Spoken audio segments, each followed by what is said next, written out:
Proponerles, platicarles sobre el tema, un tema bien complicado, bien enredado muchas veces, a veces ni los abogados laboralistas entendemos bien a bien muchos de estos procesos, porque además son procesos que no son solamente jurídicos, son procesos que implican ver a la empresa desde un punto de vista integral. El tema sindical, hoy por hoy, cobra una importancia porque de las actitudes y de las aptitudes de nuestra gente sindicalizada y de nuestro sindicato es donde vamos a lograr tener cierta ventaja competitiva. Ventaja competitiva que en realidad es la que se ha buscado disminuir, vamos a verlo desde este punto de vista, a un nivel internacional. Como ustedes lo saben, y no quiero abundar mucho en eso, pero el tema, el reclamo de por qué somos tan competitivos, teniendo muy buena mano de obra y mente de obra también, ¿por qué de todos modos seguimos siendo tan competitivos con estos niveles de ingresos y salariales? Y que son temas que no se han logrado ver desde un punto de vista integral, social y económico y hasta cultural en nuestra integración en Norteamérica, y no solamente en Norteamérica, el TPP también, en nuestra integración al mercado asiático. De manera que en los aspectos sindicales están generando y están ocupando demasiado a nuestras áreas de capital humano, de recursos humanos, porque se ha tenido que meter un poco la fuerza de estas áreas para darle sentido a los sindicatos que muchas veces efectivamente abandonaron a nuestros pisos de producción. Y ahí es el punto final. Algo que es bien importante que te debemos tomar en cuenta es las reuniones, las estrategias, todos los aspectos que se están tomando para los aspectos sindicales se llevan a cabo en las cúpulas, entre las centrales o entre los grandes sindicatos nacionales y entre las directivas y las altas direcciones de las empresas. Pero no se está tomando en cuenta llegar justamente a donde tiene que llegar, que es a nuestros pisos de producción, a nuestras líneas de producción. Ahí es entonces en donde deberemos fijarnos. En esta ocasión tendremos que distinguir, tendremos que entrar forzosamente a algunos temas técnico-jurídicos. No se espanten, no vamos a generar tampoco aquí abogados laboralistas, pero sí, por supuesto, operadores de capital humano, de recursos humanos, porque al final eso somos desde todos nuestros aspectos, somos operadores de nuestro capital, de nuestra riqueza en las empresas, que es ese capital o ese recurso humano. Para mí es significativo este icono y me lo critican, es que se parece al del Seguro Social, efectivamente. El tema principal de manos protectoras es eso, es proteger. Y creo que aquí llega un punto al que tendremos que coincidir.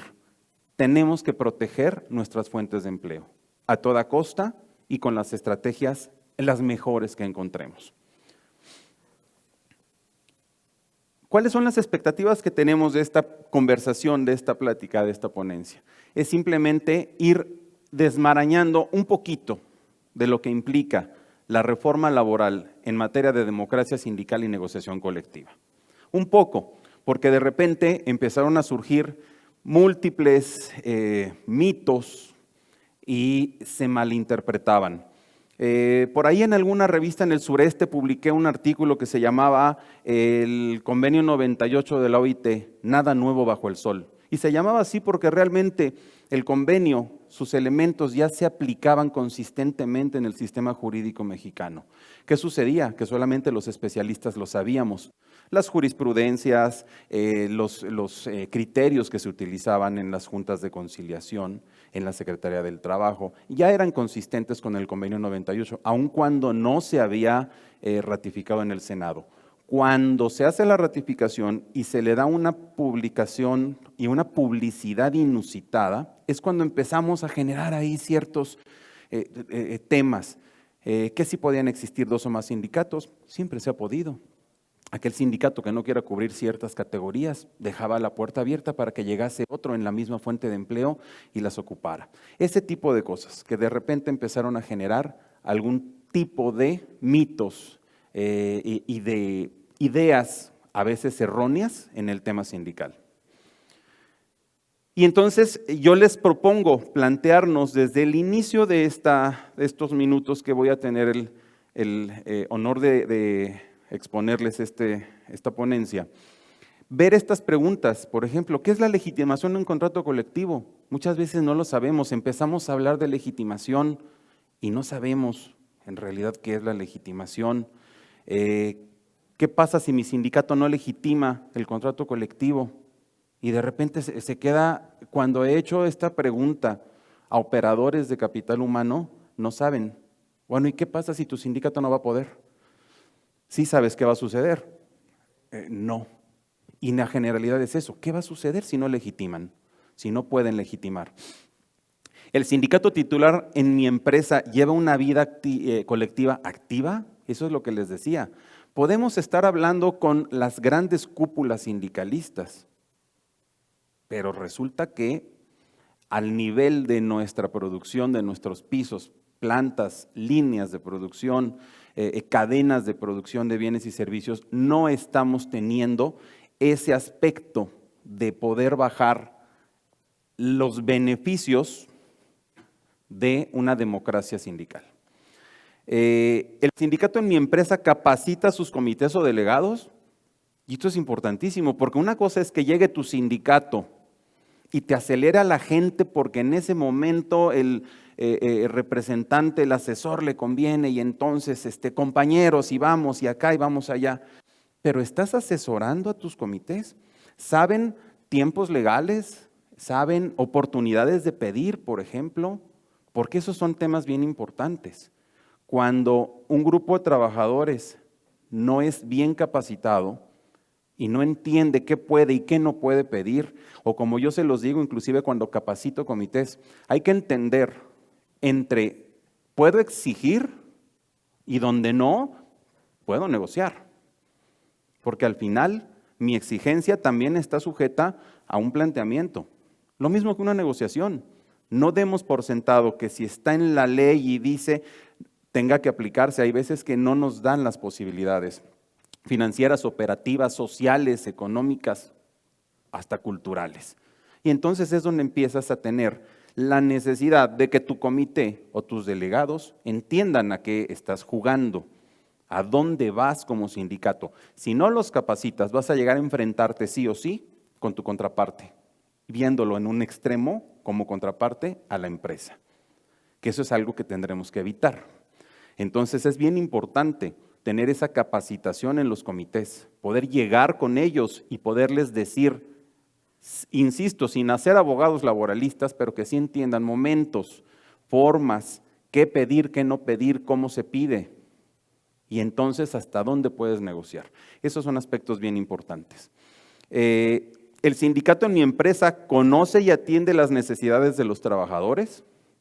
De repente en las cúpulas se arman unos planes extraordinarios y se habla de llevar y arrimarles servicios médicos. Oye, sí, pero mi fuente de empleo está de alguna manera en una población un poco aislada o hasta inaccesible, ya no geográficamente, digamos en materia de seguridad. ¿Esto que me estás proponiendo realmente le sirve a mi gente? ¿O por qué me vas a dar una tarjeta de vales de despensa cuando en el poblado en el que estoy no hay ni un solo súper? Y entonces se tienen que mover a la ciudad más cercana para hacerlos efectivos. ¿Realmente la gente quiere eso o no? ¿O lo estás haciendo general? Y esos aspectos también, lo que le dicen al trabajador, a nuestros trabajadores, a nuestros colaboradores es, el sindicato ni siquiera sabe lo que estoy necesitando. Ese es un tema bien importante. El otro es, ¿estoy dispuesto a exponer al sindicato planes, metas, estrategias para que colabore en su ejecución y cumplimiento? Y entonces nos encontramos con disyuntivas cuando inician las planeaciones para el siguiente año y tienen que ver con optimizar ciertos aspectos de nuestra vida productiva, donde no puedes acercarte al sindicato y decírselo, porque lo utilizan de manera inadecuada, van y se lo ventilan a la gente y no le dan el contexto. ¿Por qué? Pues porque regreso a una de las preguntas anteriores, porque no han tenido la capacitación adecuada para entender esos planes estratégicos. No es que lo vaya a hacer, pero voy tendiente a y lo vamos a hacer de esta manera, o planteárselos de alguna forma. Pero entonces es cuando muchas empresas tienen que jugar en una línea muy delgada entre implementar alguna medida que optimiza sus recursos y un conflicto sindical, que muchas veces lo que hace el sindicato, al verse rebasado por esa falta de conocimiento, es que te boicotea y es que te detiene las medidas. ¿Por qué? Porque no las han entendido, porque no me atrevo, porque creo que no tienen la capacidad para entender lo que estoy planteando. Ese es un aspecto bien importante.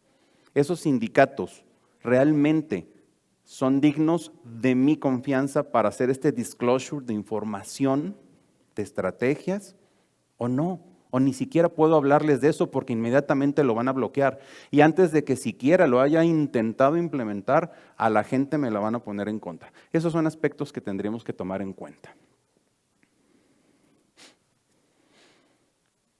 Como les decía, es importante que entendamos de dónde viene todo este vorágine de aspectos nuevos, entre comillas, innovadores y todas estas tendencias. ¿Por qué? ¿Por qué de repente? ¿De dónde salieron? ¿Ya sucedían? ¿Por qué no sucedían? La realidad es que ya sucedían muchas de estas cosas. Muchos de ustedes, en las empresas que ustedes representan, ya han tenido buenas prácticas sindicales. Yo conozco muchas empresas en Guanajuato de confección, donde han tenido una vida sindical democrática activa y ni siquiera es un sindicato, es un comité que ellos han formado. ¿Y qué ha sucedido? Pues que de repente esos trabajadores ya están inmersos. ¿Por qué? Porque esas plantas vienen con una exigencia y una cultura laboral y legal diferente. Y entonces aquí es donde nos tendremos que preguntar, ¿y por qué sucede en otros lugares y por qué no? ¿Y por qué se obliga ahora, mediante una reforma que muchos hemos calificado de radical, porque pudo haberse hecho en aspectos un poco más atenuados, digamos, en cuanto a los tiempos de ejecución, tomando en consideración los aspectos pandémicos? Al final no está habiendo más que un mandamiento legal. ¿Pero por qué? Y entonces es bien importante entender, no es nuevo, esto viene, nos han, como país y como Estado mexicano, se ha estado insistiendo constantemente en la OIT, la falta de compromiso del Estado mexicano para dar cumplimiento a aspectos básicos de esa organización, de la Organización Internacional del Trabajo, que es la oficina de la ONU encargada precisamente de dictar estas reglas internacionales del trabajo. Son, entre otras fuentes, son los generadores del derecho internacional del trabajo. Y los países que están adheridos a la OIT tienen obligaciones legislativas, jurídicas, de implementar ciertas normas básicas, la esclavitud, el trabajo infantil, la edad mínima para trabajar, cuestiones que parecerían de sentido común, pero que hay países, que habemos países que todavía no asumimos algunas. Es por eso que dentro de la Agenda 2030 de la ONU se plantea, ¿cómo hago para que estos países que no han querido o no han podido hagan el mayor esfuerzo? Y esto ha sido bien sencillo, ha sido mediante los convenios y los tratados internacionales, donde se ha permitido introducir cláusulas laborales. Esta es la forma en que nos metieron sin que nos diéramos cuenta, porque no lo sabían, en un modelo internacional de cómo hacer cumplir ciertas normas que le convienen al mundo civilizado, lo que quiera que sea que eso significa. Hay un par de trabajos por ahí que no vale la pena abundar hoy en eso, pero es interesante este modelo espiral de socialización de normas. ¿Cómo nos han ido obligando? Y estas etapas en las que hemos llegado. Y las identificamos en México perfectamente. Por ejemplo, la primera etapa en este espiral, la represión, cuando no se podía emplazar a huelga. No se podía material, físicamente. En la ley está ahí desde 1931, pero no podías hacerlo porque ni siquiera la autoridad te permitía llegar y presentar el escrito de emplazamiento a huelga. Y eso sucedió hasta hace 2 sexenios todavía, ¿eh? No estamos tan lejos. La etapa de negación también, 1 o 2 sexenios anteriores, donde si ustedes revisan, y que seguramente algunos de ustedes lo hacen porque nos da un medidor del movimiento económico nacional, las resoluciones de la Comisión de Salarios Mínimos. Y entonces se hace toda una revisión de toda esta vida productiva nacional. Entre ellos, me llamaba mucho la atención el que se habló durante mucho tiempo y se presumía en estas resoluciones el 0 huelgas. 0 huelgas cuando quienes hemos tenido que recurrir a estos aspectos o a estos mecanismos legales, sabemos que había 0 huelgas porque se violaba todo tipo de derechos fundamentales, derechos laborales, todo tipo de aspectos donde no era posible que tú llevases a cabo una exigencia de derechos como lo marcaba la ley. Y sin embargo el Estado mexicano lo negaba.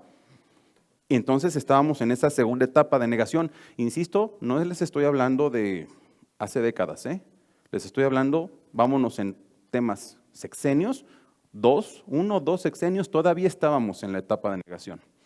¿Qué sucedió después? Como venía sucediendo normalmente durante muchas décadas, ahí sí, concesiones tácticas. Oye, pues sí te firmo el Tratado de Libre Comercio y no te preocupes, sí voy a cumplir con las quejas y las recomendaciones y las observaciones de la OIT, sí, no te preocupes, lo voy a hacer. Oye, pero pónmelo, sí, te lo pongo por escrito, que sí voy a cumplir. Por supuesto que el entorno internacional siempre fue muy crítico en estas concesiones, no de México, hay muchos países todavía, que todavía están inclusive en la etapa de represión. Cuando nosotros caemos en esta etapa de concesiones tácticas, y lo veremos, es cuando empezamos a darnos cuenta que no teníamos de otra. Y nadie nos dijo al sector productivo, a nosotros operadores de capital humano, nadie nos dijo que estábamos ya metidos en esta espiral. De repente nos llegó, pero nadie nos advirtió, ni a nivel académico, ni a nivel gubernamental, ni a ningún nivel, inclusive académico, no notamos cómo se iba haciendo esta espiral. Hay un par de trabajos muy interesantes por ahí de investigadores mexicanos donde advertían que sucedía esto, pero bueno, no se le dio la difusión que se debería. Y como les decía, en esta etapa de concesiones tácticas, pues estaba el GATT. Algunos de ustedes se acordarán del GATT, cuando entramos al GATT, entonces se nos prometía que íbamos a llegar ya a una apertura comercial, no sucedió durante el GATT, tardó algunos años todavía, y ya incluía estos aspectos laborales, pero de manera excepcional. O sea, simplemente era, vas a entrar al GATT, pero no puedes incurrir en trabajo infantil, no puedes incurrir en esclavitud, es decir, éntrale, pero no hagas esto, estas excepciones no las hagas, pero era bastante somero. No había un mecanismo que nos diera una forma de exigirle a los estados firmantes que eso cumpliera. Luego viene el famoso ACLAN, que nosotros tal vez como operadores lo conocemos, pero a nivel, digamos, Vox Populi no se sabe. Si preguntamos por el Tratado de Libre Comercio de América del Norte, casi todos lo conocen y han oído hablar y lo vivimos y lo sufrimos. Pero paralelo con el Tratado de Libre Comercio, en ese momento ya existía el famoso ACLAN, donde empezaban a robustecerse las formas y los mecanismos en que se le iba a exigir al Estado mexicano que cumpliera con sus obligaciones laborales. Ahí es donde empieza realmente un tema que México creo que le dio la espalda y solamente quiso aprovechar los beneficios económicos que significaba el Tratado de Libre Comercio de América del Norte y medio patear el bote, como le decimos comúnmente, a los temas que consideraba el ACLAN. Claro, ojo, y tan solo vean la denominación, Tratado de Libre Comercio, contrastado, tratado entre México, Estados Unidos y Canadá. Ya no te estoy limitando ni siquiera desde la nomenclatura del instrumento internacional, que es un tratado de comercio, ya no es un tratado de comercio, es un tratado donde ya implica la vida productiva y la vida jurídica de los tres países, pero en particular de México. A México es el único país al que se le obligó a entrar en esta dinámica de modernización o de adecuación de su sistema jurídico nacional hacia donde la OIT piensa que se deben ir las tendencias. Y henos aquí, como dice esta frase, una situación hoy donde estamos metidos en una cuarta, déjenme regresarme a esta cuarta etapa, tendientes o con la intención de llegar a la quinta etapa de comportamiento consistente con la norma. En algún momento tendremos que llegar. Estamos en una transición fuerte, para algunos casos dolorosa, de la cuarta etapa de un estatus prescriptivo, es decir, ya nos lo impusieron, como lo veremos a continuación, en un marco constitucional, después en un marco legal e inclusive hasta en protocolos que todo el mundo los ha criticado, son inconstitucionales, no se pueden hacer así, como sea, están funcionando y están operando y se están implementando. Estamos en esa transición. ¿Cuánto tiempo vamos a tardar para que ese comportamiento consistente con la norma pueda consolidarse?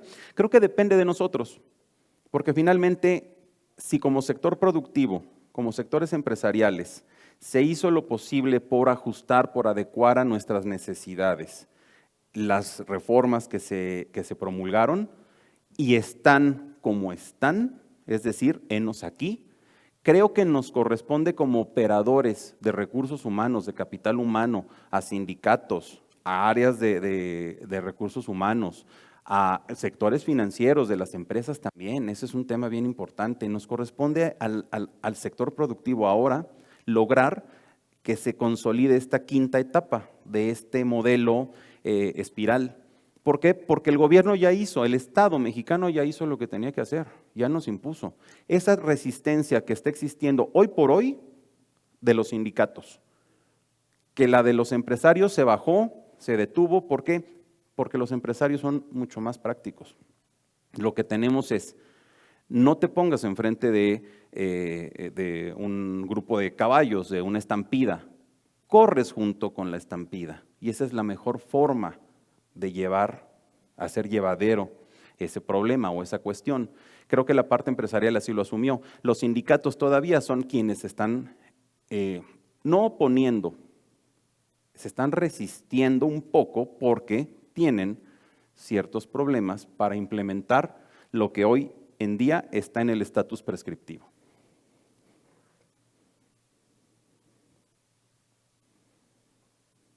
Así, henos aquí. Y tenemos entonces, como les decía, una reforma constitucional. 24 de febrero del 2017, desde el 2017 ya sabíamos cómo venía, se pensaba que iba a ser algo tenue, pensábamos que seguimos haciendo una concesión estratégica, todos los sectores productivos, pensamos que iba a ser eso, que era, bueno, sí, ya renovemos el Tratado de Libre Comercio, ya vámonos al TEMEC, hay que firmar, a ver, sí, ponle que en la Constitución y vamos a ver después.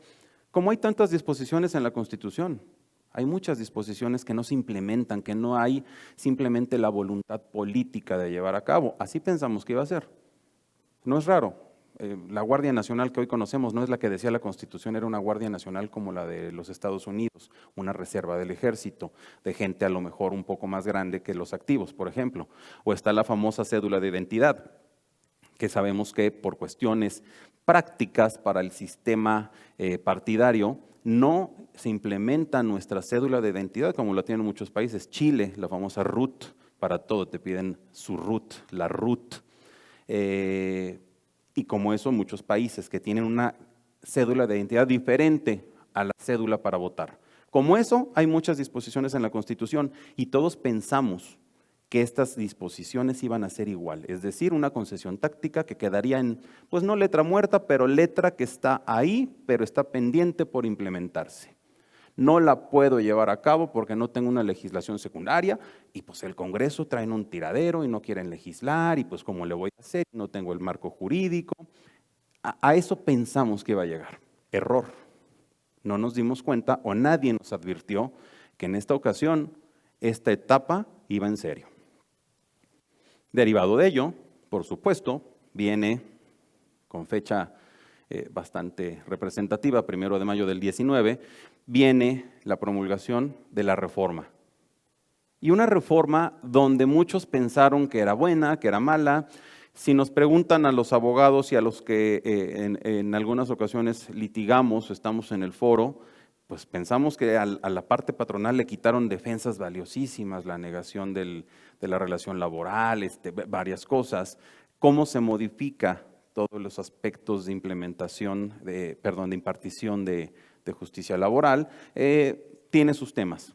Creo que esos aspectos son buenos. No es un tema que nos ocupe hoy, pero creo que son buenos. Creo que han reducido sustancialmente los conflictos, porque el mismo trabajador se da cuenta que no es sencillo y que es mejor conciliar. Hasta ahí.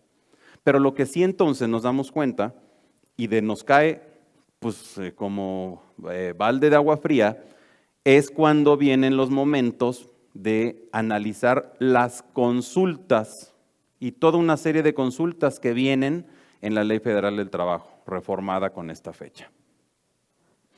Y entonces se deja ir todo este tema, se sigue adelante y se va implementando con un primer protocolo. Estábamos tan a destiempos y estábamos tan apresurados que ni siquiera existía el organismo que tendría que haber hecho estas consultas. Por lo pronto se lanza un protocolo ahí de legitimación donde dice, bueno, todo lo que dice la ley, todo lo que dice la Constitución lo va a tener que implementar en vía de mientras las juntas de conciliación, hasta en tanto entre en funciones un centro federal de conciliación y registro laboral. Y entonces es cuando ya se llevan a cabo, se empiezan a llevar a cabo ciertas legitimaciones. ¿Por qué? Porque hubo quienes dijeron, pocos, pero dijeron, si yo ya tengo vida sindical activa, si a mí ya me conocen, si lo que me pide es que mis trabajadores le digan que sí a su contrato y sus prestaciones, lo dicen todos los días, vénganse, vamos a las juntas. Gran sorpresa para las juntas, no sabían cómo legitimar, nadie los capacitó. Llegabas a las áreas de contratos colectivos, no sabían, conflictos colectivos no sabían, contratos colectivos no sabían, nadie sabía. Recurrías hasta las presidencias de las juntas y decían, bueno, pues déjame pedir opinión de la Secretaría del Trabajo. Lenta, porque tampoco, en realidad es que el Estado mexicano tampoco pensaba implementarlo tan rápido. Nos estaban empujando y nos estaban obligando. ¿Por qué? Porque eran aspectos que desde un punto de vista de nuestros socios comerciales eran prioritarios sí o sí para bajar ellos sus reclamos de la falta de generación de empleos o de retrotraer sus plantas emblemáticas en algunos casos, porque aquí se violaban las condiciones laborales, por tanto éramos más productivos porque pagamos menos. Y entonces, cuando el Estado mexicano se da cuenta en la que nos metimos, es cuando empiezan a tener que cumplir con todo esto para darle sustento a los aspectos comerciales, que siempre ha estado relacionado, pero siempre se había separado. Esa es una parte importantísima. Como les decía al principio, tan solo la nomenclatura de los instrumentos. Ya no es un tratado de libre comercio, es un tratado entre México, Estados Unidos y Canadá, con lo que ello implique. Y lo que ello implica, pues es, claro, el famoso capítulo 23 laboral con sus anexos, esos paneles, esos mecanismos de respuesta rápida, este reclamo rápido de, no estás dejando legitimar y entonces necesito aranceles ahí y entonces te hago menos productivo para que esto se regrese o piensen dos veces. Y muchas otras tácticas que se han utilizado tampoco son nuevas. La gente que ha trabajado en las plantas en Chihuahua sabrán de esas infiltraciones que había, donde llegaban pastores de iglesias protestantes y se enquistaban en las comunidades y de ahí brincaban y hacían un sindicato y luego ese sindicato llegaba y estallaba sí o sí la huelga en una empresa y ya no se levantaba. no era fortuito, no era un tema aislado, era toda una estrategia, es toda una estrategia, hoy se sigue llevando a cabo, pero inclusive la llevamos ya a un tema de tratado internacional. Haz bien las cosas sindicalmente, paga más, dale más oportunidades a tu plantilla. Eso va a propiciar que se vayan emparejando las condiciones económicas y sociales y entonces no tendremos problema. En principio parece fácil, que no lo es. El protocolo de legitimación definitivo ya lo tenemos en abril del año pasado, apenas. Se venía hablando todo el tiempo. En CACH ya se hablaba de las legitimaciones. En una avanzada, en un tema de vanguardia, ya se había platicado de legitimaciones. En alguna de las ediciones anteriores de Catch the Meat se tuvo ya un tratamiento muy acercado a la realidad de lo que iba a suceder. Es decir, ni siquiera el Estado mexicano estaba listo para esto, que apenas en abril del año pasado tenemos el protocolo que hoy está funcionando. Después le hicieron una maquillada, una arreglada donde, por ejemplo, de manera anónima, con una sola queja de manera anónima, puedes someter a revisión tu procedimiento. Ya son temas donde se aprovechó la coyuntura, se aprovechó la necesidad de tener que meter al sistema jurídico mexicano estas obligaciones con temas un poco desviados de ese espíritu que es bueno en principio, y lo que tendremos que hacer y lo que nos tocará a los operadores es evitar que ese tema doctrinario que se ha pretendido introducir de repente se generalice. Es decir, si lo dice la ley, sin filias y sin fobias, vamos a aplicarlo. No importa si es uno el que se queja o muchos, porque entonces hagámoslo de la mejor manera que en el procedimiento de revisión lo podamos sostener. Esa sería la idea. ¿Por qué? Porque pues estas adiciones, estas adendas que se le fueron haciendo de con una queja anónima te puedo echar abajo tu procedimiento, no. Con una queja anónima puedes someterlo a revisión y si lo hice bien, no me preocupo. Ese es el tema. Esos aspectos doctrinarios y tendenciosos tendremos que irlos sorteando, haciendo bien las cosas.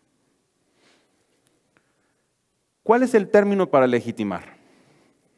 Y entonces ahí es donde venía, parece mentira porque estaba medio oculto, no es sencillo leer los documentos legislativos, no es sencillo leer la ley de por sí ya resumida como se publica o en internet o en ediciones impresas, mucho menos es entender el sentido que llevan a veces los documentos legislativos y entonces hubo muchas dudas al principio de esto. ¿Cuándo se vence?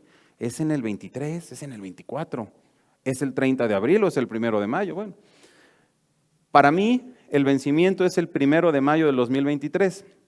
Y lo digo para mí porque hay una interpretación, como decimos sangronamente algunos, una interpretación exegética, es decir, literal al texto, que dice que entra en vigor, el decreto entró en vigor el 2 de mayo. Por lo tanto, el día anterior, el 1 de mayo del 23, es el último día donde se tendría el término para llevar a cabo un evento de legitimación. Ya el 2 de mayo ya no. Si no legitimé el 2 de mayo o no llevé mi procedimiento el 2 de mayo, mi contrato tendrá una consecuencia. Entonces, lo que tenemos de esta lectura, ese transitorio 11º es famoso. De ahí es donde se regula la legitimación. No viene en la ley. No lo busquen en la ley, porque mucha gente me ha dicho, es que ¿en dónde viene en la ley? Y tú dices esto, ¿y dónde viene? No, no viene en la ley. Nadie les dijo que viene en la ley. Viene de este transitorio 11º, que se brinca a esos dos protocolos. El provisional, que ya no está en funciones, al haber entrado en vigencia el Centro Federal, y el que se promulgó en abril del 21. Este 11º transitorio, esa es la base con la que tendremos que fijarnos. ¿Qué dice y cómo lo hacemos y después a dónde brincamos? Y ese es el que dice entonces, son 4 años. Cuando se publicó fue el primero y dice, entrará en vigor al día siguiente. Por lo tanto, esos 4 años se vencen el 1 de mayo del 2023. ¿Cómo se legitima? No sé si algunos de ustedes ya han tenido oportunidad de ver los eventos y de leer estas boletas. Y sabemos la parte ahí medio tendenciosa. A los sindicatos les hizo muchísimo ruido. Inclusive algún sindicalista nacional me comentaba, bueno, hasta la forma en que lo colocaron, el no del lado derecho, porque en un tema psicológico es más fácil que taches del lado derecho o que firmes del lado derecho o que te vayas hacia tu lado derecho. Y entonces ellos lo estructuraron y lo que dice, las palabras, finalmente le explican al trabajador las consecuencias. Hizo mucho ruido. ¿Qué dice el no? Ponle no y tus prestaciones se mantendrán y no te las pueden quitar. Y entonces cuando hacían este escándalo los sindicalistas, ¿cómo ahí le estás diciendo y estás induciendo una respuesta? A ver, leamos con detenimiento. Tus prestaciones se mantendrán. Y entonces lo que tienes que hacer es decirles, ¿quieres que se mantengan? ¿Cuántos años? ¿Y quién te las va a defender? Dile sí. Oye, es que mi contrato colectivo está en términos de ley y no dice más que lo mismo. Y si acaso me das unos vales o me das algo, dile que sí. Porque si le dices que no, esos vales ya no van a crecer, o ese bono ya no va a crecer, o esos días adicionales de aguinaldo ya no van a crecer. Y si le dices que no, te lo están diciendo muy claro, nadie te engaña, se van a mantener, no van a crecer. Y si le dices que no, pues defiéndala tú solo, porque estás diciéndole que no a una asociación que ahora sí que juntos hacemos la fuerza, y entonces no es lo mismo que vayas tú y te enfrentes a tu departamento de RH y le digas, pues yo creo que yo me merezco más días de aguinaldo y quiero que me los des, a que vaya un representante sindical y le diga, el sentimiento general de nuestra plantilla por el bien de la productividad es que creo que tendremos que revisar los salarios o revisar los días de aguinaldo. Es bien diferente. Y entonces ese discurso, los sindicatos no lo estaban leyendo, ellos se fueron con el escándalo, con el no, y dice que no, y entonces son tendenciosos, y entonces mira aquí cómo dice. Pero si te están dando la salida, dile a tu trabajador, explícale, se mantendrán, no van a crecer. ¿Qué significa mantener, permanecer, quedar estático? No van a crecer. Y entonces dile que le digan que sí. Tu sindicato, que te digan que sí a tu contrato, que le digan que sí a sus prestaciones, que no tiene ninguna, que bueno, ya las tendrán. Y tendrán quien se las proteja. Ese es el discurso. No habían sabido hacerlo así. No estaban leyendo correctamente qué es lo que decía esta famosa boleta. Y esta sigue siendo la misma boleta, no la podemos cambiar. El sistema, la plataforma del Centro Federal te la emite. Y no puedes cambiar el texto, ni de esto, ni de las actas, inclusive, que también se han quejado mucho, cuestiones pues ilegales. ¿Cómo es que tú me emites un acta y si hay otras circunstancias no las puedo hacer valer? ¿Y por qué ese formato? Pues si es un acta de hechos, ¿a poco todos los cientos de miles de contratos se van a basar en los mismos hechos? En fin, estamos atendiendo una practicidad. Hoy, como país, nos conviene esta practicidad en aras de nuestra productividad. Y entonces, si tenemos que hacerlo con el formatito y ajustarle, hagámoslo. Y los sindicatos de repente se fueron por estos subterfugios legales. Y entonces empezaron a ver ustedes esa ola de amparos que poco a poco y uno por uno iban desechando, o iban sobreseyendo, o iban negando. La justicia de la Unión no ampara ni protege a tal sindicato, o se sobresee o es inatendible. Y poco a poco lo fuimos viendo, hasta que estamos en el momento actual. Es decir, se han ido derribando todas esas barreras de resistencias que todavía están quedando. Y nosotros en la parte productiva es que estamos viendo qué sucede. ¿Cuál es la consecuencia de que mi sindicato se enfrasque en estos rollos legaloides o siga pensando que la boleta es mala? La consecuencia es que si no legitimo, mi contrato se tiene por terminado. Desaparece, no tendrá efectos jurídicos, pero se mantendrán las prestaciones que de ahí emanaron.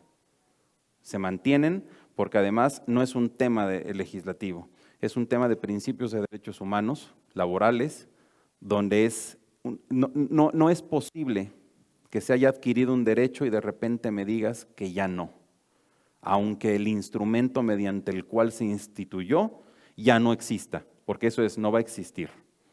Entonces la consecuencia es esa. ¿Y entonces qué hacemos?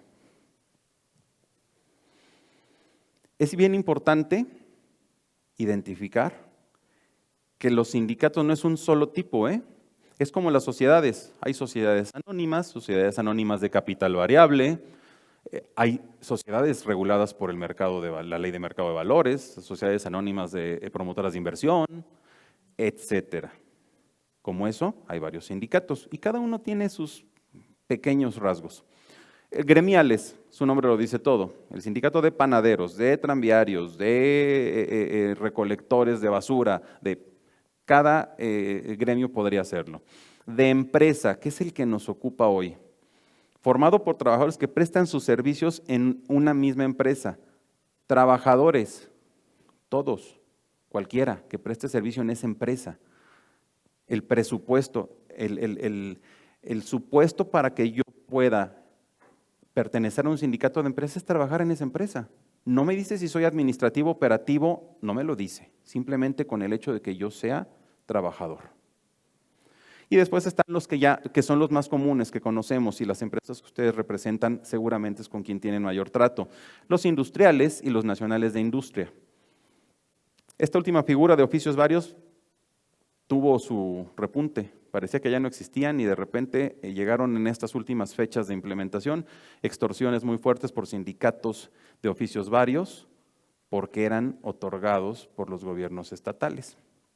Que una de las pocas reformas, una de las pocas virtudes que se han hecho notar de esta reforma es eso, haberle quitado el control de organizaciones sindicales a los gobiernos locales.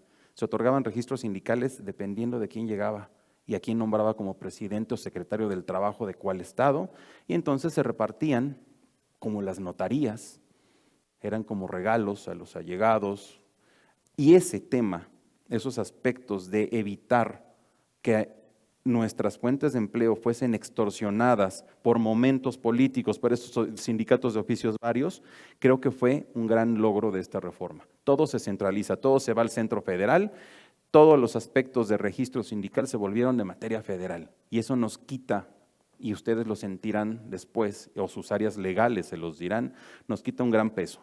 No eran raras las extorsiones de sindicatos que se acababan de formar apenas entraba un gobernador. Déjenme regresar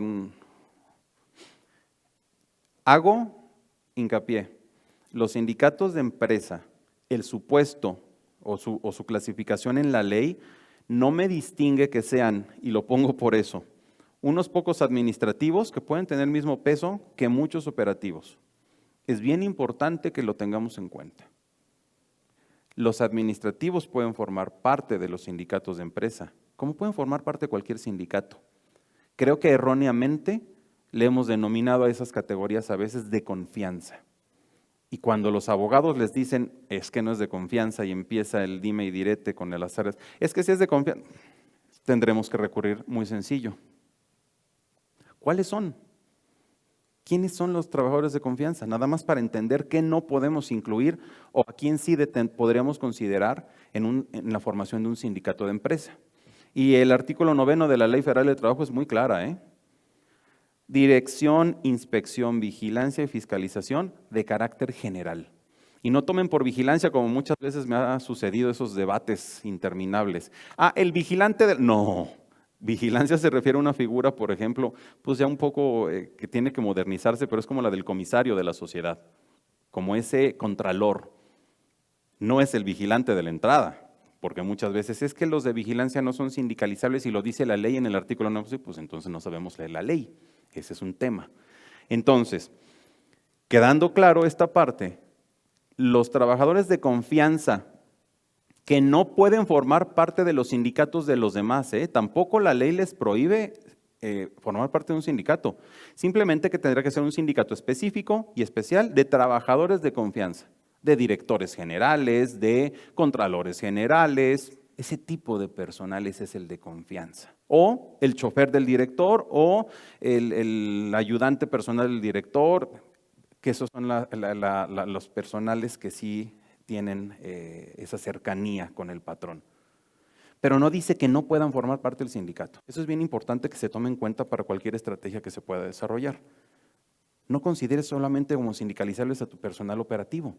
¿Por qué? Porque tienes también a tu personal administrativo. ¿Es que es de confianza? No. Leamos el artículo 9 entonces. Y entonces no los excluyas. En mi experiencia, el 90% de los conflictos colectivos que he atendido en muchas industrias ha venido por conducto del personal administrativo confianza, porque ellos se sienten desprotegidos, porque en la planta sí tienen un sindicato que sí veo y yo los veo que vienen y negocian, y porque nosotros estamos aquí sujetos a otras reglas y que no necesariamente me gustan. Ahí es donde las áreas de capital humano deben hacer un muy buen trabajo para que ellos no se sientan desprotegidos, porque en ese momento, ¿y qué haces cuando te sientes desprotegido y en la casa no consigues ayuda? Sales y la buscas. Y ahí es cuando vendrían los conflictos colectivos. 90% de los conflictos que he atendido en tribunales, en recuentos, han sido traídos por ese personal. Es bien importante entonces que lo tomemos en cuenta. Pensemos, bueno, y entonces, si el sindicato que tengo ahora, con las preguntas que les planteaba al inicio, nada más no conoce ni las necesidades, no atiende al personal, no lo conocen. Saben que hay un sindicato porque les descuentan y les tengo que descontar y ni modo, pero no conocen ese sindicato. Y yo veo, sin ser perito en la materia, sin ser especialista, sé que no van a lograr legitimar su contrato. No van a poder llegar al momento en donde 50% más un trabajador les digan, sí, qué bueno, ni te conozco yo y que vienes, sí, te digo que sí. No lo van a lograr. Sabemos que es más común de lo que nos encantaría. Y entonces es el momento de decir, ¿realmente necesito recurrir a los trabajadores con un sindicato que no los representa? ¿O la empresa con los principios y valores que tiene un sindicato propio? Es decir, sus trabajadores formaron un sindicato de los propios trabajadores que entienden los principios y valores de la empresa, que entienden la forma de operar y que conocen a la empresa. Y esos trabajadores son los que sí podrían legitimar su contrato, más legítimo que ellos mismos no podría haber. Ese es el tema. Entonces tendríamos que analizar, ¿qué necesito? Los requisitos formales son básicos, hasta están en internet. Ahí hay gente que te vende el formato de la asamblea, el padrón de trabajadores, la ley te dice qué debe contener. No tienes que buscar un especialista, lee la ley y te dice qué debe contener. Los estatutos, ahí sí ese es un tema. La ley actual, como la tenemos redactada, trae muchos subterfugios ahí, muchas cositas que hay que atender y hay que saber cómo se plasman en unos estatutos que sean operativos, que después no nos estén impidiendo sacar una copia certificada. Y no exagero porque me ha tocado con juntas de conciliación. Es que en tus estatutos no dice que el secretario de Trabajo y Conflictos pueda pedir una copia certificada. Pero si dice que puede comparecer a procedimientos y en un procedimiento necesita una copia certificada, tus estatutos están mal. Y esa tendencia gubernamental a estarle poniendo peros a los estatutos se supone que no debería suceder. Tenemos libertad de redacción de estatutos y además no se lo harías a un abogado de la empresa. Y entonces ese sindicato de empresa deberá ser, ahí sí, muy acucioso, muy minucioso con la forma en que redacta sus estatutos, que sean operativos, que le sirvan a este grupo de trabajadores que pueden generar un sindicato de empresa. La elección de la directiva, ese también requiere un trabajo muy especializado. Ese es un tema donde le tienes que buscar a esa organización en ciernes el mejor liderazgo con las mejores actitudes y aptitudes que pueda ser benéfico para todos. El tomar en cuenta solamente que sea benéfico para los trabajadores, es ver la mitad del problema. Y eso es voltear a ver un sindicalismo tradicional, que no estaría tomando en cuenta los problemas productivos que se tienen. O el voltear a ver un sindicato que solamente fuera pro empresa, estaría cayendo en los vicios que provocaron que los sindicatos hoy sean tan mal vistos como lo son. Y aquí es donde debemos ser cuidadosos. Si nuestros trabajadores dicen, quiero formar un sindicato empresa, deberemos ser cuidadosos en respetar la libertad sindical. Y respetar la libertad sindical también para su redacción de estatutos. Es donde deberemos de poner todo el énfasis en cómo se forma una organización que sea operativa. Aquí hago un epígrafe que a mí me parece interesantísimo porque pues seguramente lo hemos vivido todos, y es de Benjamin Franklin. El que quiera prosperar en sus negocios, hágalos por sí mismo. Y si quiere que todo le salga mal, no tiene más que confiarlos a manos ajenas. Creo que es tan simple, es de sentido común, pero lo dijo Benjamin Franklin y por eso es que tomo el epígrafe. Y a eso es a lo que voy. Realmente nuestros trabajadores quieren confiarle la dirección de sus destinos laborales, de sus prestaciones, de su forma de trabajar y relacionarse con la empresa a alguien que le es ajeno, alguien que no conoce sus necesidades. Y por eso vuelvo a las preguntas. ¿Y tu sindicato sabe lo que tu gente quiere?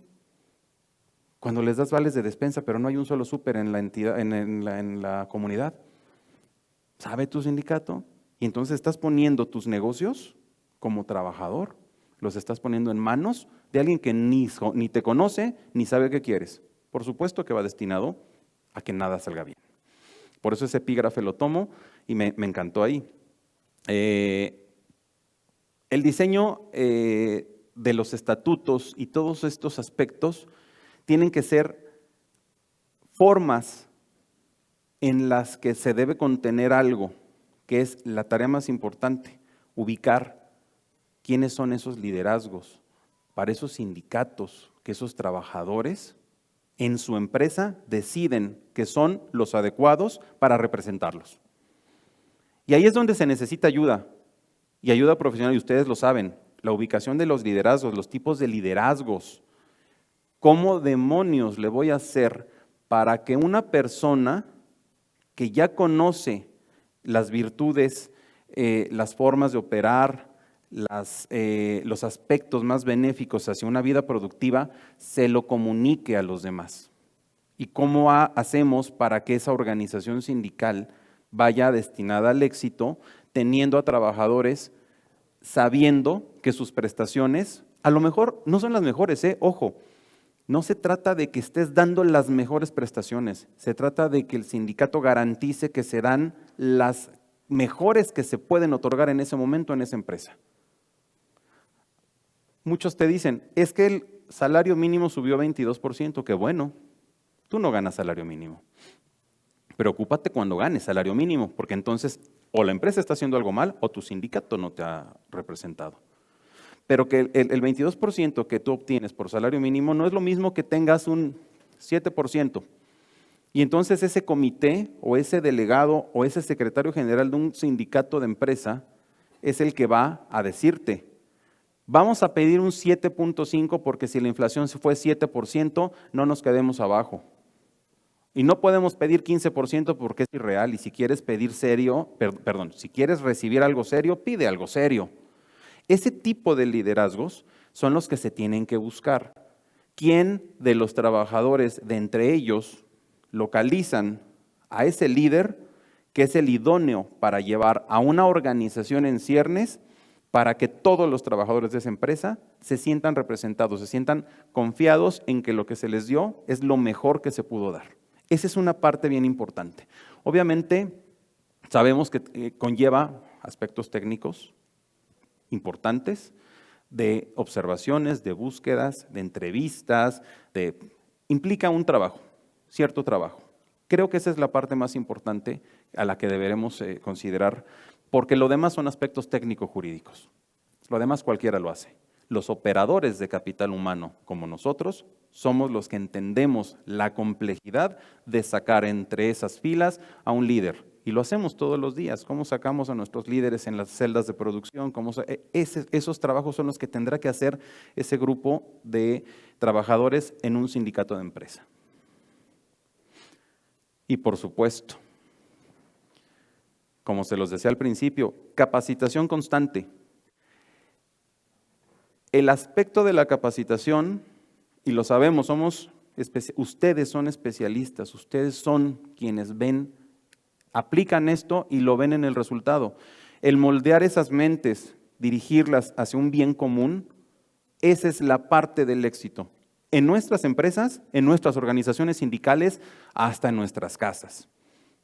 El moldear lo hacemos capacitando, diciéndole, acercándole a la gente, arrimándole a la gente los elementos cognitivos para que entiendan lo que dice la teoría contra la realidad.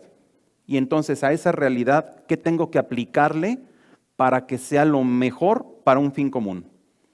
Esos aspectos en el tema sindical hoy por hoy, son indispensables. Y los sindicatos tradicionales lo están brincando. He ahí donde radica la fuerza de un sindicato de empresa, porque nuestros trabajadores que decidan llevar a cabo el registro de su organización ya traen de nosotros como operadores un bagaje, un background de capacitación, de acostumbrarlos a entender, a saber y a aplicar. Esa es la parte bien importante. Eso es lo que los sindicatos tradicionalistas no hacen. Muchos hacen sus esfuerzos y capacitan. Yo he conocido secretarios de federaciones estatales que sí hacen unos eventos maravillosos con su cúpula, hasta ahí. Y después ese que mandaron a capacitarse a Ginebra en la OIT o a España con la CGT, con las comisiones obreras de España, llegan y lo sientan en una oficina en su federación estatal y ahí se acabó. Y entonces abajo no los conocen y todo eso que aprendió no lo va a utilizar.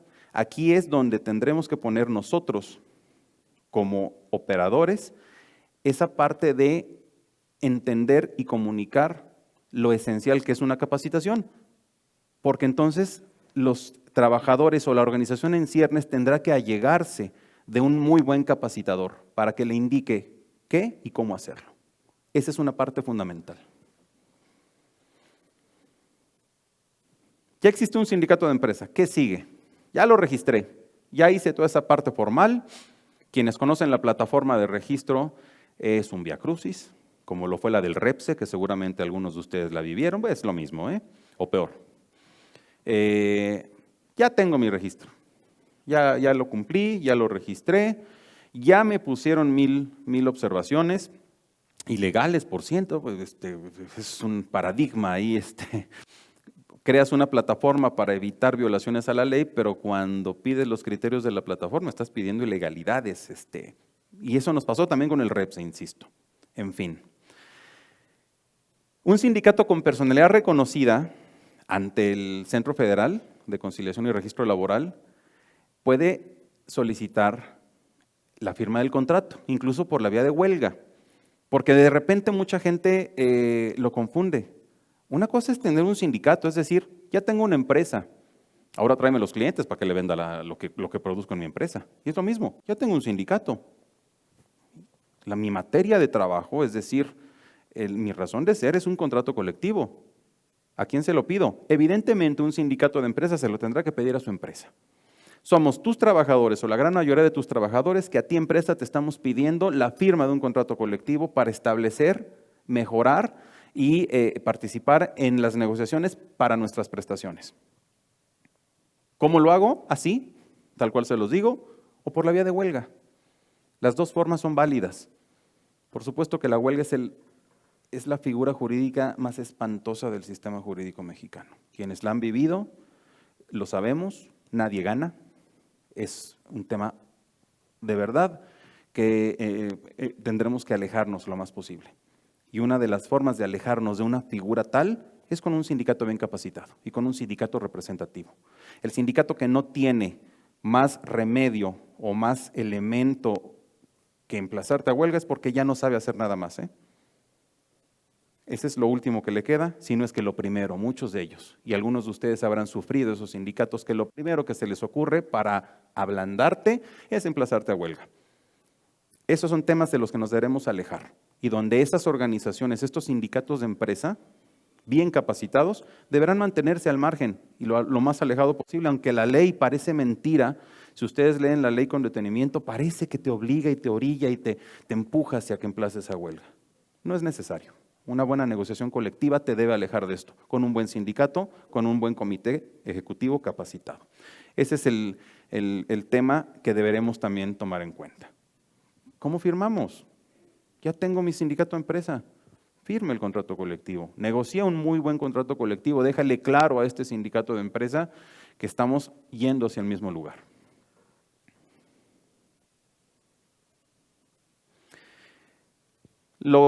Estos son tecnicismos. ¿Qué necesito? No quiero emplazar a huelga, o sí quiero, sí o sí necesito una constancia de representatividad. A ver, si mi sindicato de empresa, yo trabajador, que ahora soy secretario del Interior o secretario general, ya me dijo que sí, ya tengo sus firmas, ya tenemos registro, ¿a poco me van a decir que no? Fírmame, por lo menos el 30% de mis trabajadores los necesito aquí para que pueda yo presentar mi contrato colectivo. Los contratos colectivos se siguen presentando como antes, ahora vía digital, con los mismos documentos que ustedes estarían acostumbrados, solamente que lleva la constancia de representatividad. Ya lo presento y después lo consulto. Una cosa es depositar y otra tener por registrado. Se tiene por depositado y entra el proceso donde vamos a entrar a la consulta de ese contrato. Todos estamos de acuerdo, ahí sí no es 30%, ahí es esta segunda consulta es el 50+1, es decir, la mayoría. ¿Estamos de acuerdo? Queda registrado el contrato colectivo de trabajo. Si tenemos un sindicato de empresa que se formó con trabajadores nuestros que entienden la filosofía de la empresa, que saben a dónde vamos todos, no deberíamos tener ningún problema en unas consultas de este tipo, ni constancia de representatividad, ni en la consulta positiva del contrato. Y aquí es a donde debemos estar atentos entonces. Porque no es solamente ya tenemos el contrato, deberemos estar muy atentos a que no les va a gustar a alguien, puede que no le guste a alguien esto, y empiecen a acusar, hay injerencia de la empresa. ¿Por qué? Las cosas las están haciendo nuestros trabajadores. Se están allegando de un capacitador. Tienen un asesor legal. La empresa no tiene por qué hacerlo. Si tu sindicato, tu federación, tú lo que sea, no tienes las capacidades para legitimar tu contrato, yo no puedo dejar mi vida laboral colectiva al garete. Tengo que hacer algo. Y si no firmo, y si tú no puedes legitimar, firmo con un sindicato que es de mis trabajadores. Ellos son los que integran, yo no. Yo estoy firmando con un sindicato que puede ostentarse como legítimo representante de esos trabajadores. Si tú no lo puedes hacer y tu defensa es decir que hay injerencia, creo que no va por ahí. Los trabajadores solos son los que podrían decirle, no, a ti no te quiero, tenemos una organización, tenemos un sindicato de empresa, que este sindicato es el que está yendo a donde todos queremos ir. Política y políticos locales, como les decía, de esas pocas virtudes que personalmente le encuentro a la reforma, es el haberle arrebatado de las manos a los gobiernos locales el control de las organizaciones sindicales locales, que son la gran mayoría. Muchos de ustedes, muchos de los presentes en este catch, son empresas de ramo federal, de competencia federal, pero la gran mayoría no, comercio, atención médica, servicios en general, y a esas empresas son a las que siempre se les ocurría en tiempos electorales acercarse y dependiendo cómo iban los aspectos, te atacaba o no te atacaba un sindicato, te llegaba o no te llegaba. Cuando sabías además pues que ese registro sindical se lo habían dado porque era el amigo, el cuate del secretario, del gober, lo que sea. Esa es una gran virtud, lo cual no implica que estén muertos. Tengan en cuenta estas resistencias naturales en todos aspectos de la actividad humana. Ante los cambios siempre va a haber resistencias. Esa resistencia al cambio la tendremos que ver. Hasta el momento no han sabido reaccionar. No sabemos si de repente se les ocurra hacer algo, alguna treta, se inventen algo en algún gobierno estatal, no lo sabemos. Al momento no han reaccionado, como muchos, y sin embargo no significa que no lo vayan a hacer, y simplemente es mantenernos alejados. Antes era conveniente, y lo veíamos conveniente, tener esas cercanías con la Secretaría del Trabajo, te voy a invitar a un evento con el gobernador, y hay muchas empresas, las hay que dicen, no, discúlpame, me honras, pero no puedo. ¿Por qué? Porque mi compliance, porque mi política interna, porque lo que sea no me lo permite. Y esa es la forma más sana de mantenernos alejados de esto. Es importante mantener una autonomía. Si como empresa ya hubo la integración de un sindicato de empresa y estamos funcionando bien, ¿por qué permitir esas injerencias? Simplemente seamos políticos y educados. Ese es el único aspecto que tendremos que, y no es sencillo, y tendremos que llevar. Sindicatos locales y nacionales, lo mismo, en el mismo sentido.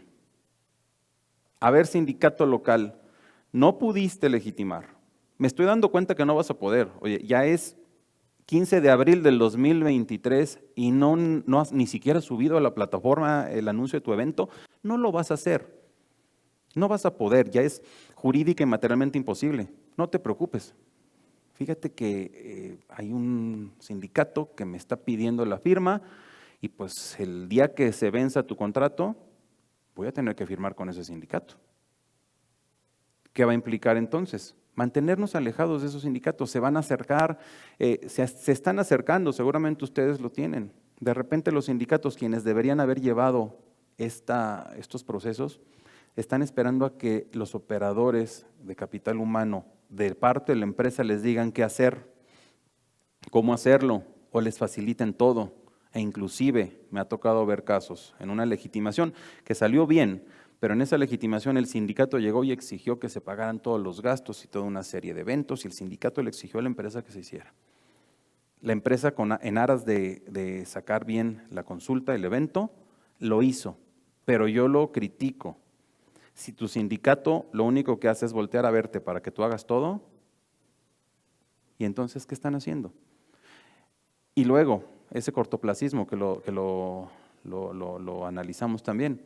Ellos están viendo hoy un evento de legitimación, que es aquí, y los eventos de consulta positiva de los contratos, de las revisiones contractuales, cada 2 años, y los reglamentos interiores, donde ya no es de que vaya yo con una lista de trabajadores, tengo que llevar un acta donde seguramente mi sindicato es valiosísimo para que intervenga y los trabajadores que nombren el representante de la comisión mixta de redacción del reglamento interior quede bien registrado, de manera que sea un instrumento jurídico válido. Eso no lo están viendo ellos, no lo van a saber hacer. O hay consulta hasta para dar por terminado el contrato. Antes se daba por terminado mediante voluntad de las partes.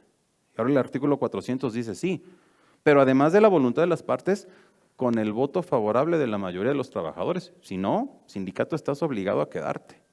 Ese tipo de consultas, todo el cúmulo de consultas, es algo a lo que no nos podemos abstraer.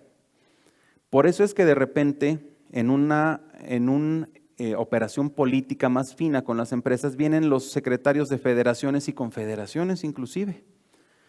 Y entonces empiezan a hacer este lobbying con las empresas, buscando, mira, todo va a estar bien, y mira, vamos a hacer esto, y traen todos unos planes. Sí, qué bueno, pero esos planes nunca bajan.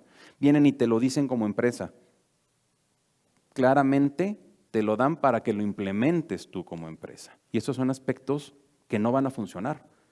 Si no soy yo el interesado en que tú seas legítimo, eres tú, que te conozcan, trabaja con la gente.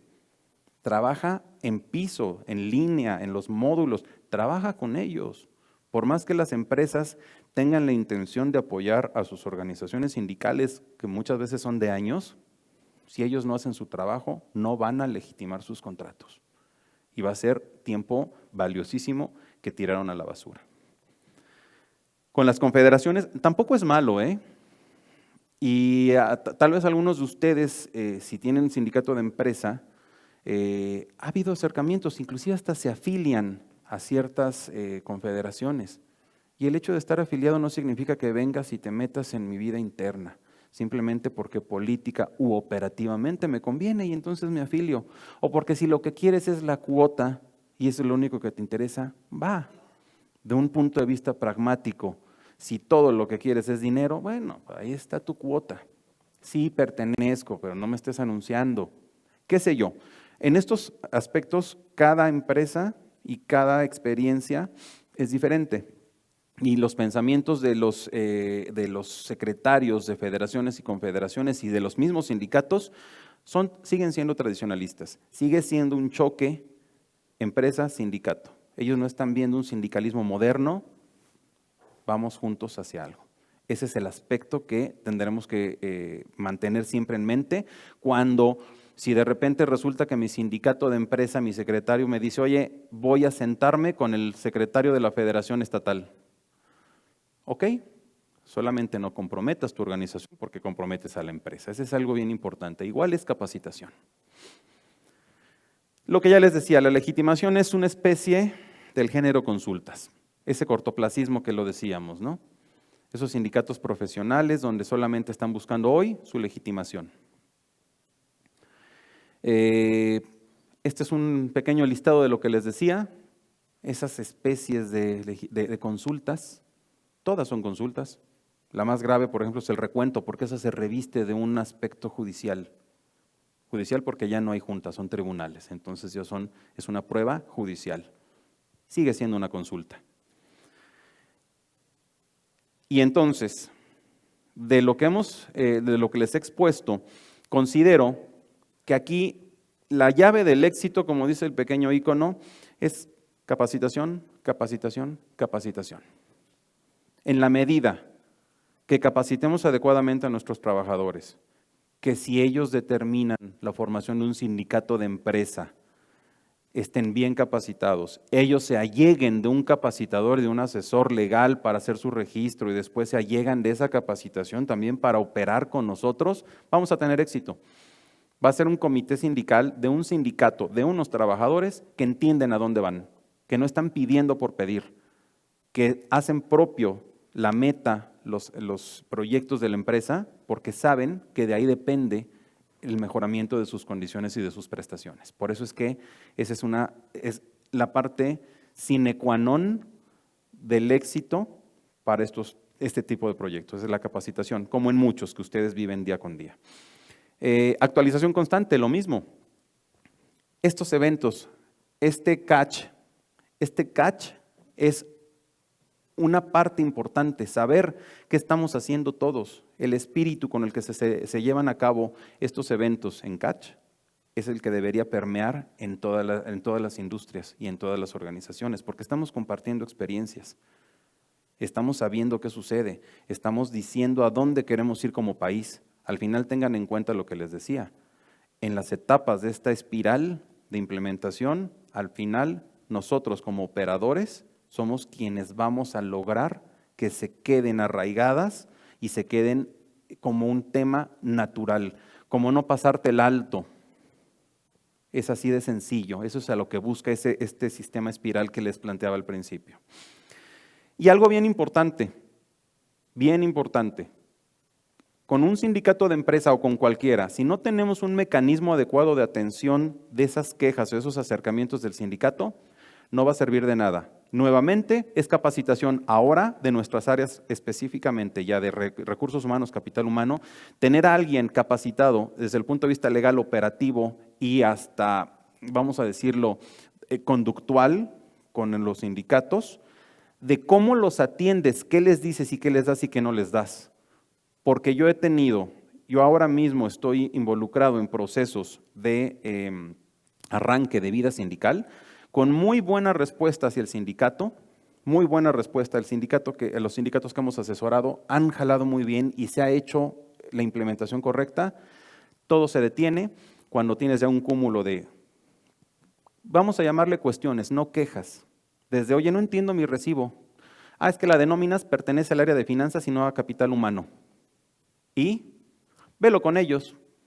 No, yo no soy quien, ni siquiera tengo facultades para estarme entrevistando operativos, financieros, recursos. No, Yo debo tener un punto de entrada a todo este sistema empresarial, este modelo de gestión empresarial que ustedes tengan cada uno en sus áreas. Es bien importante entonces que esta persona que se designe para atender o a nuestro sindicato de empresa con nuestros trabajadores o a cualquier otro, esté también capacitada. Eso es importantísimo y se los digo como experiencia propia. Me topo con gente que no conoce ni la ley y me la ponen para que me resuelva asuntos legales. No vas a llegar a ningún lado. Nuevamente, entonces, es capacitación, ahora de nuestros operadores. Esa es una parte bien importante. Y termino con algo pues que sabemos. Darwin sabía de lo que hablaba, henos aquí, y no es el más fuerte de las especies el que sobrevive, tampoco es el más inteligente el que sobrevive, es aquel que es más adaptable al cambio. Y esa parte de adaptarnos, eso es lo que les decía, no nos pongamos enfrente de la estampida de caballos, corramos con la estampida, porque corriendo la vamos a poder dirigir. Y entonces, no somos ni los más fuertes, ni los más inteligentes, a lo mejor sí, pensemos que no, pero somos los que nos estamos adaptando hacia donde nos están llevando las circunstancias que no podemos modificar. Y ese es donde tendremos entonces que hacerlo con capacitación. Es todo, les agradezco mucho y si tenemos tiempo y si tienen preguntas, con mucho gusto resolvemos las que el tiempo nos lo permita.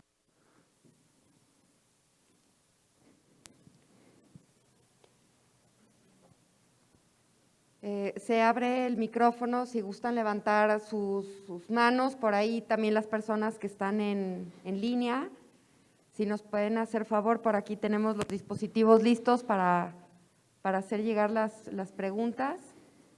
¿Alguien que quisiera hacer una pregunta en específico? Sí, adelante. Te pasan el micrófono. Buenos días. Nada más es como una pregunta técnica. Supongamos que se forma un sindicato de empresa y pues son los mismos colaboradores quienes participan para… ¿se les va a estar pagando su sueldo más aparte un pago por el sindicato o ya no sería necesario o cómo es ahí?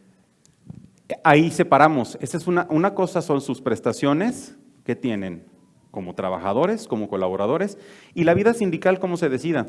En tus estatutos puedes decidir que habrá un emolumento como…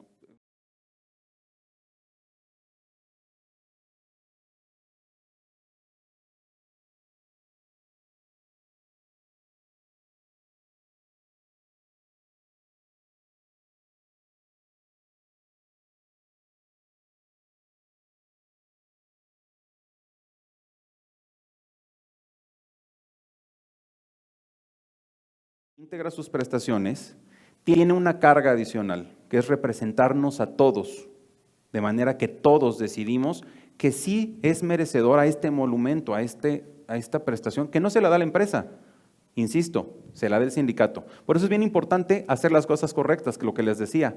Integrar un sindicato no se queda en el registro laboral, hay que darlo de alta en Hacienda. Tiene un régimen fiscal privilegiado, pero hay que darlo de alta en Hacienda. Y con eso tú puedes tener tu autonomía. Lo que le pague el sindicato con su cuenta bancaria al trabajador es bien diferente de lo que maneje la empresa. Muchas gracias. Por nada. ¿Alguien más?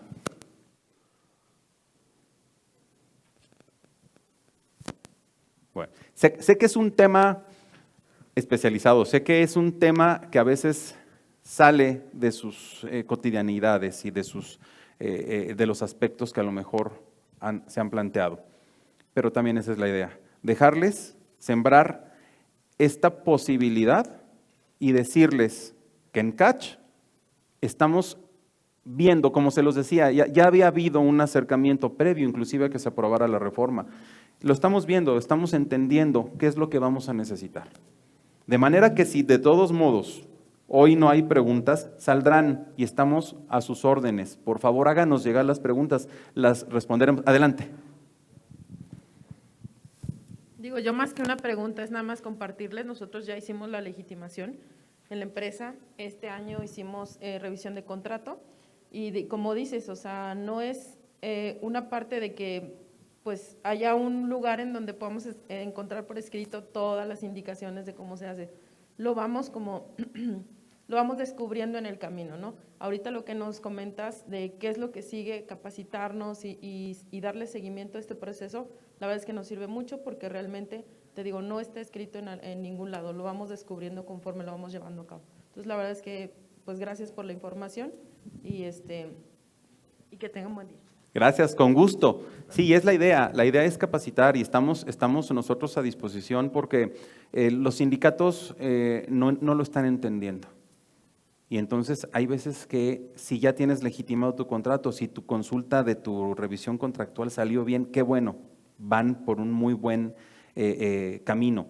Pero va a hacer falta esa capacitación definitivamente. Esta grilla constante que les hablo en alguno de los slides, es todo el tiempo estar metido en la dinámica. Capacitemos para que la gente sepa, porque la grilla se va a hacer con el desconocimiento. Y puse grilla deliberadamente, no es política, no es curiosidad, es grilla, es chisme, es que yo oí y me dijeron que, y entonces se empiezan a interesar y mueves a tu gente de tu área de producción para interesarse en lo que les digan. Si los tienes bien capacitados no va a ser necesario.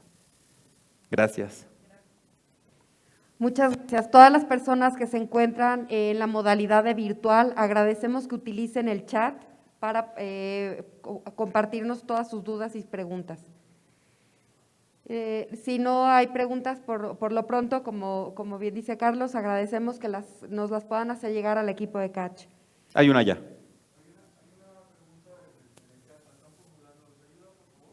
Sí, con gusto.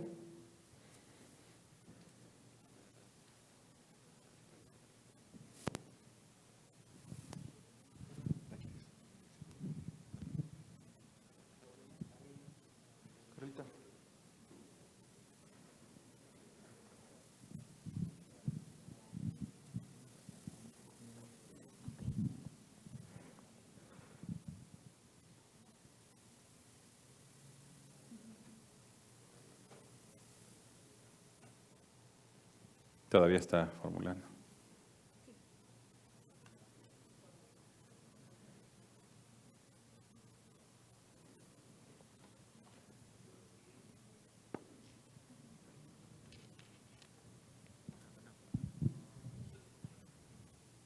Sí, creo que ya está.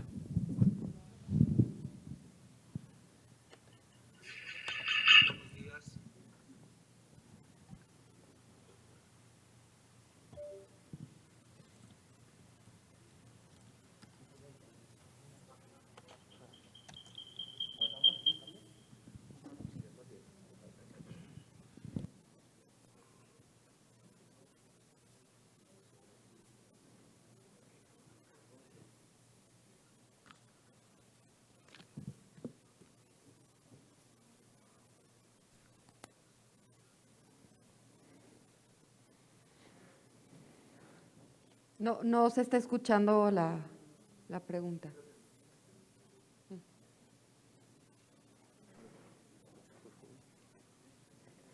Sí, escucho.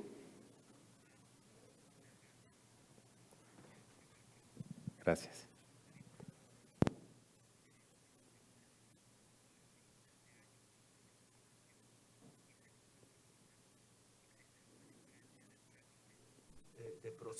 De procedimiento jurídico, si solamente se va a negociar incremento de sueldo o si se negocia incremento de sueldo y prestaciones. Por favor, gracias, qué amable. Gracias.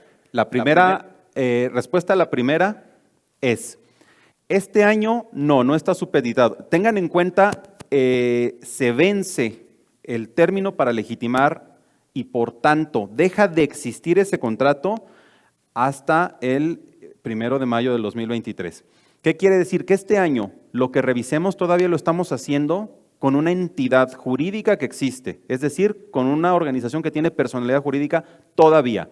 Luego entonces, si revisas este año, lo que revises es válido. Lo que quieran revisar con un contrato no legitimado después del 2 de mayo del 2023, eso sí ya no va a tener efecto alguno porque no van a tener personalidad jurídica. Segundo, Para las revisiones salariales, recuerden que están las revisiones contractuales 399 de la ley y 399 bis de la ley, habla de las revisiones salariales que son cada año.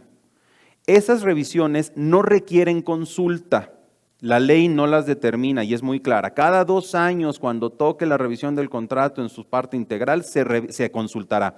En cuanto a la parte salarial, lo único que requiere es subir la información. Ya no existen esas oficialidades de partes que estamos acostumbrados. Se sube la información a una pestaña, a un área de la plataforma del Centro Federal. Y ahí dice, revisiones salariales. ¿Qué te piden? Tu convenio firmado, escaneado, no más de 10 megas, y una parte que nos está costando trabajo. Había muchas juntas de conciliación que no emitía acuerdos de depósito o las emitía 2 o 3 años después.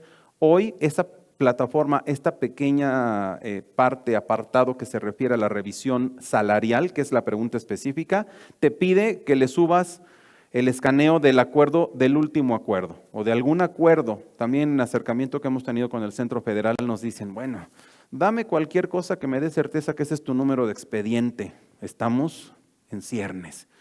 Entonces, esta parte de esta segunda pregunta, la revisión salarial, se hace directo en la plataforma y no requiere consulta. Simplemente se suben. Complejidad ahí, obtener el acuerdo del último contrato depositado. Espero haber respondido ahí. No tenemos… Adelante.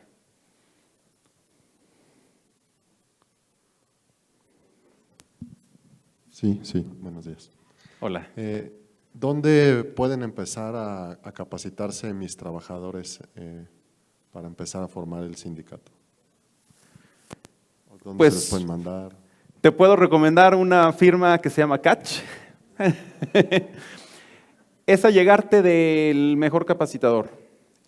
No allegarte tú como empresa, que tus trabajadores se alleguen de ese mejor capacitador. No puedes contratarles tú el capacitador, pero la empresa puede tener la mejor recomendación, por supuesto, porque también, como les decía en uno de los slides, una de las alertas es la no injerencia.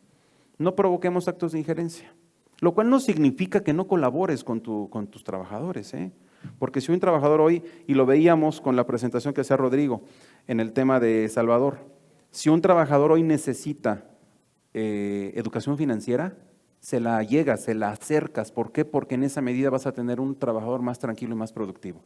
Y lo mismo, si un trabajador tiene esta inquietud, recomiéndale al mejor capacitador. Y como te dije, conocemos a los mejores. Muchas gracias. Sí.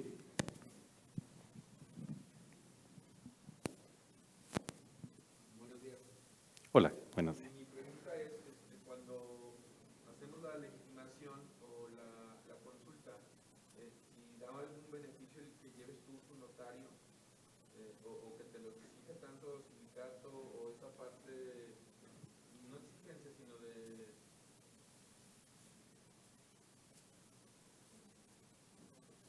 esta parte del notario, ¿no?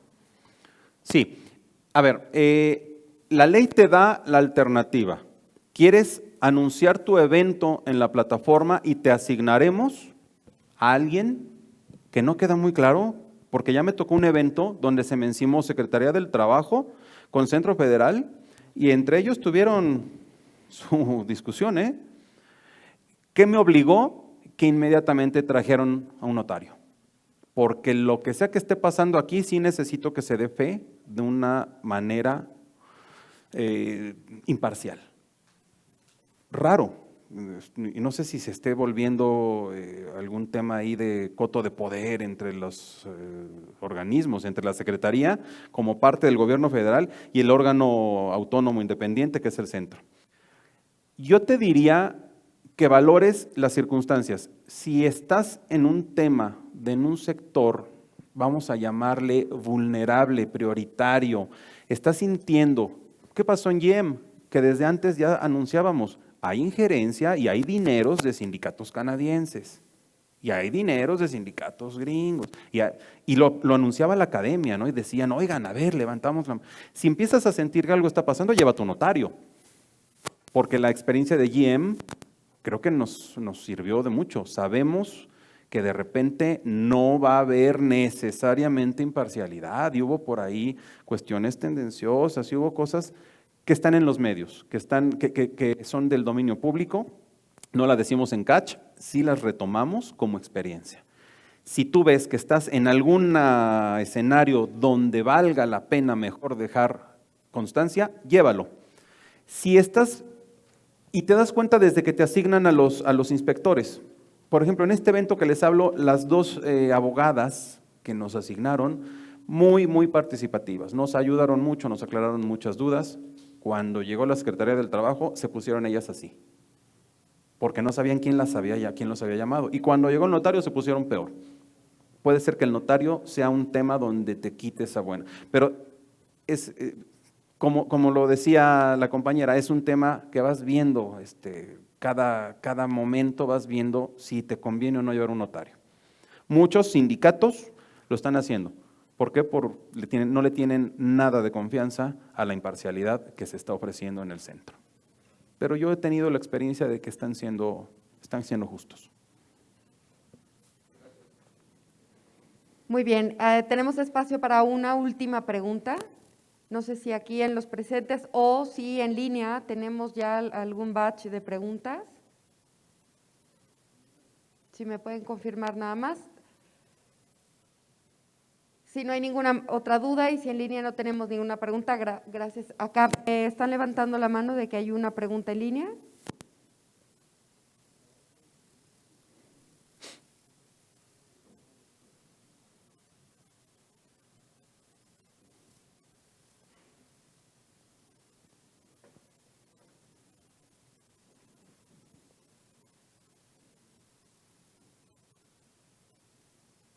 No. De acuerdo, muchísimas gracias. Pues agradecemos a Carlos Eduardo habernos acompañado a nuestro evento de apertura. Recibe de manos de Juan Manuel Jiménez un reconocimiento como muestra de la gratitud por estar con nosotros el día de hoy. Carlos, de verdad, muy agradecidos, muy apreciado el que nos compartas tus conocimientos y tu experiencia. Y pues la verdad nos llevaste en un recorrido desde el 2017, luego el tema de la firma del convenio 98, que aunque se firmó en la anterior presidencia, realmente vino a ejecutar, o las tareas quedaron para el actual presidente. Así es. Y bueno, realmente lo que es la capacitación, todo inicia por la capacitación y es un proceso, o sea, no termina, sino es un círculo constante, virtuoso donde seguimos aprendiendo y es importante que eso lo llevemos, como bien dijiste, a nuestra gente. Así es, Juan Manuel. El otro tema también relevante es pues el central, que fue el de los sindicatos de empresa, que es una de las 5 opciones que hay y que han existido, no es un tema de la reforma laboral. Sin embargo, es una opción muy válida y que hemos visto que se están activando. Sí. No ha sido fácil para los sindicatos de empresa, se han topado, o sea, no ha sido tan fácil. Creo que el principal tema ha sido el tema de su apertura de cuentas de crédito, su permiso ante el SAT, que también se lo piden, o sea, no tienen todas las facilidades. Y como es un tema donde los empleados sin experiencia en temas sindicales están entrando, pues realmente es donde necesitan de alguna manera un acompañamiento, una guía, y cuidando mucho lo que mencionaste, la no injerencia, ¿no? Así es. Que eso es relevante. Pues de verdad, Carlos, muchas gracias y ha sido un honor para nosotros que tú seas el que apertures pues el Catch the Meeting 2022. Muchas gracias. Muchas gracias.